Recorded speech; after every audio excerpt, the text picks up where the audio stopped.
All right, the first bony landmark we'll be looking for is the occipital protuberance. It's going to be right about here. You can find it by finding the mastoid process and working laterally to medially until you find that bone right there. Along these lines too is going to be the nuchal lines. They're going to run from the process all the way down to the mastoid processes. Next is going to be the hyoid bone. It's going to be located in the front right above the Adam's apple. Next is going to be the sternum. The sternum is going to start right over here. It's going to move down to the manubrium, or starts at the manubrium, move down to the body, and then finally to the xiphoid process at the bottom. The next two muscles we'll be looking at are going to be the sphenius cervicis and the sphenius capitis. The cervicis starts here at the atlas and comes all the way down to C7. And then you're going to have the capitis is going to come from C7 to the first three of the thoracic, right around here. So start here and come down. These muscles are in charge of extending the neck and the cervical spine region. They rotate ipsilaterally to the side depending on where you're going. And then they have lateral flexion of the ipsilateral side.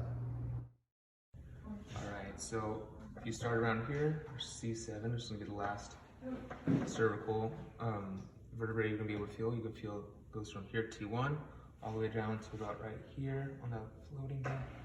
You're talking right here to the medial line and find T12.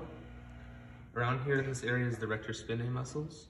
Right here, you have the spinalis. You have the longissimus coming down long ways, and then the iliocostals running the outside. These muscles are in charge of extension of the spine, lateral flexion of the spine, and anterior pelvic rotation.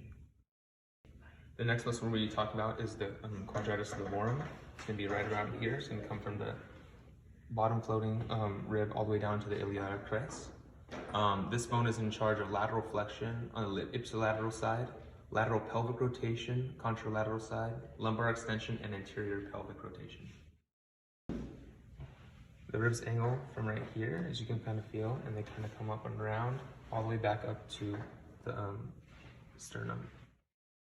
Next, we're going to be talking about the obliques. You're going to have the rectus abdominis is going to start right here. Let's go all the way down to the pelvis. Next, you're going to have the external obliques and then the internal obliques. And they're going to be run down this side. The external are going to be having an orientation like this, and the internal are going to have an orientation more or less like this. These muscles are in charge of lumbar flexion, lateral flexion of the ipsilateral side, and posterior pelvic rotation.